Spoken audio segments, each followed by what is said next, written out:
একটা নতুন দিনের শুরু মানে একটা নতুন চ্যালেঞ্জ। কার জীবনটা কিভাবে যাবে সেটা কিন্তু আমরা কেউই জানি না। যেমন আমিও জানতাম না আমার জীবনটা এতটা পরিবর্তন হবে, এতটা ব্যস্ততার আমি পার করব প্রত্যেকটা দিন। এমনও সময় যায়, এত রুদ্ধশ্বাসে দিন যায়, একটা দম ফেলার সুযোগও আমার থাকে না। আমি নিজে কখনোই ভাবিনি আমার জীবনে এতটা চেঞ্জ চলে আসবে। আমি সবসময় একটা উড়নচণ্ডী টাইপের একটা মেয়ে ছিলাম। বাসার ছোট মেয়েরা যেমন হয় তেমনই। মাথার উপরে মা বাবা বড় বোন থাকার কারণে কোনো ব্যস্ততা কোনো দায়িত্বই আমাকে ছুঁতে পারেনি। কিন্তু আজকে আমি পুরো একটা সংসার সামলাচ্ছি, সব কিছু দায়িত্ব একা সামলাচ্ছি, সব কিছু করে তাও ক্লান্ত হচ্ছি না। বিয়ের পর বিশেষ করে দায়িত্বটা বেশি বেড়ে গিয়েছে। একটু একটু করে নিজের সংসারটা গুছিয়ে নেওয়াটা একটা চ্যালেঞ্জের মতোই মনে হয় আমার। বিশেষ করে এটা রিয়েলাইজ করবেন যারা আমার মতো ছিলেন আর কি বাবার বাসায়। কোনো দায়িত্ব যাদেরকে ছুঁতে পারেনি তারা অবশ্যই রিয়েলাইজ করতে পারবেন। যাই হোক, সকালটা কিন্তু অনেক আগেই শুরু হয়ে গেছে। ফজরের টাইমে উঠে দেখি অনেক বাতাস, মেঘ করে আছে, বৃষ্টি হবে হয়তো।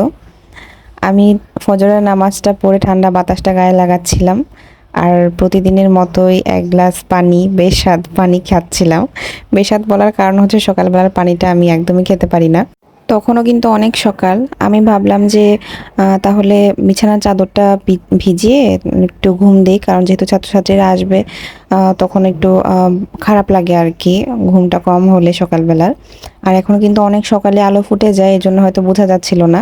তখন কিন্তু অনেক সকাল ছিল, তো আমি কাপড় ভিজিয়ে ঘুম দিয়েছি। ঘুম থেকে উঠে দেখি অনেক বৃষ্টি।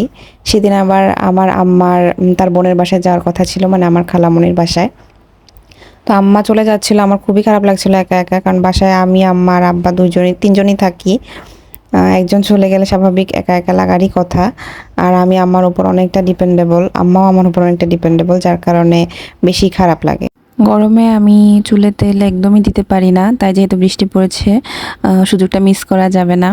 তো তেল দিয়ে এসে আমি আমার নাস্তাটা করে নিয়েছি, প্রতিদিনের মতো যেমন নাস্তা করি সেটাই আর কি। তো আমি নাস্তা করতে করতে আবার বৃষ্টিটা অনেকটাই কমে গিয়েছিল, একটু পর পর আর কি বৃষ্টি থামছিল আবার হচ্ছিল এমনই। তো আমি চা বানাতে এসে দেখেছি আর কি আম্মা দুপুরে রান্নার জন্য সব কিছু কেটে ধুয়ে একদম পরিষ্কার করে রেখে গেছে। তো বাসায় থাকলে কিন্তু আম্মা সবসময় বলে যে আমি আম্মাকে কোনো হেল্প করি না, কোনো কাজ টাজ তেমন একটা করতে চাই না, এটা সেটা। কিন্তু কোথাও যাওয়ার আগে আমাকে সবসময় সব কিছু রেডি করে দিয়ে যাবে। এমনকি এটাও বলেছে কল দিয়ে যে আমি পারলে রান্নাটাও করে দিয়ে আসতাম, কিন্তু সিএনজি চলে আসার কারণে আসলে আমার রান্নাটা করতে পারেনি। আর আমি এখানে কিন্তু আমার চাটা শেষ করছি। চাটা শেষ করতে করতে আমার স্টুডেন্টরাও চলে এসেছে পড়তে, তো তাদেরকে পড়াচ্ছিলাম। আর ড্রয়িং রুমে যেহেতু বসেছি আজকে, তাই এখানে বাইরে থেকে আমগুলো দেখছিলাম জানালা দিয়ে, খুব ভালো লাগছিল। বৃষ্টির পরে গাছপালাগুলো কিন্তু অনেক সতেজ থাকে, অনেক সবুজ থাকে, খুবই ভালো লাগে দেখতে। আমাদের এই টিন শেড বাড়িটা আর এই আম গাছটা কিন্তু অনেক বছরের পুরনো। স্টুডেন্টরা চলে যাওয়ার পর আমি রান্না বসিয়ে দিয়েছি, রান্না কিন্তু প্রায় হয়ে গেছে। আমি অল্প একটু ডাল রান্না করেছি টমেটো দিয়ে, আর আম্মা যে তরকারিগুলো কেটে রেখে গেছিলো ঝিঙা আর আলু, সেটা দিয়ে ছোট চিংড়ি মাছ দিয়ে রান্না করেছি।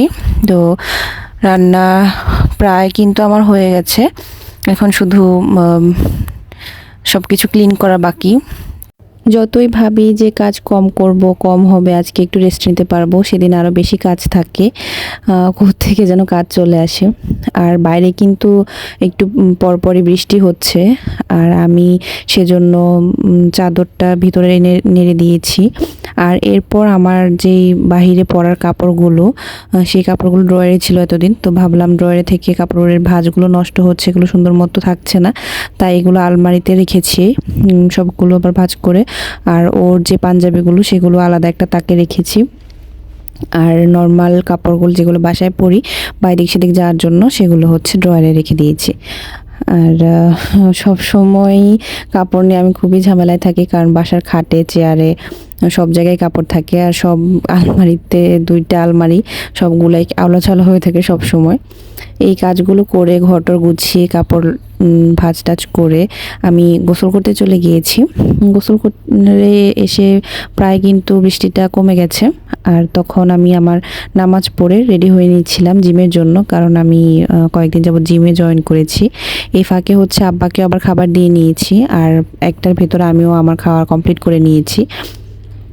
তো এখানে জিমে আর যাওয়ার আগে হচ্ছে রেডি হয়ে নিলাম নামাজ টামাজ পড়ে। যেমন বলেছিলাম আর কি, একটার ভেতরে আমি খাওয়াটা কমপ্লিট করি, কারণ এক্সারসাইজ করার পর কিন্তু খাওয়া অবস্থা অনেক খারাপ লাগবে, সেজন্য আগেই খাওয়াটা কমপ্লিট করে নিই। তো এই তো আমি আর আমার বাসার সাথে আরেকজন যায়, আমরা হাঁটতে হাঁটতে কিন্তু চলে গিয়েছিলাম, সম্পূর্ণটা আর দেখাইনি। বাসায় এসে হচ্ছে আমি এক গ্লাস মিল্কশেক খাই, যেটা দুধ, কলা আর বাদাম দিয়ে বানানো। এটার মধ্যে চিয়া সিডও আছে, আর খেজুরটা বাসায় নেই, বাসায় থাকলে খেজুরটাও হয়তো দিতাম। বাসা থেকে যাওয়ার আগে আমি এই জিনিস দুইটা ক্লিন করে রেখে গিয়েছিলাম। এই দুইটা আমার আব্বা অনেক আগে যখন বিদেশ থাকতো তখন পাঠিয়েছিল আমাদের দুই বোনের জন্য দুইটা। আর আব্বা সব কিছুই সবসময় দুইটা আনতো দুইজনের জন্য। তো এই দুটার একটাতে লেখা সুগার, একটাতে লেখা টি। যদিও আমার চা পাতা রাখার জন্য অনেক সুন্দর একটা বয়াম আছে আর কি, যেটা কফি মেটের ছিল, এটা দিয়ে খুব সুন্দরভাবে চা পাতা দেওয়া যায়। এই জন্য আমি একটাতে চিনি আর একটাতে হচ্ছে গুঁড়ো দুধ রেখেছিলাম। এই দুটাই ভালো লাগছিল রাখতে, মানে দেওয়ারও সুবিধা ছিল আর কি। জিনিস দুটা কিন্তু খুবই সুন্দর। আর সামনে কিন্তু আমার রান্নাঘর কিভাবে আমি নতুন করে আবার গুছালাম আর কি, সাজালাম, সেটারও একটা ভিডিও আসবে, অবশ্যই আপনারা কিন্তু পাশে থাকবেন। তো আজকের ভিডিওটা এখানেই শেষ করছি, রাতের খাবারের ছবিটা দিয়ে। ভালো থাকবেন সবাই, আল্লাহ হাফেজ।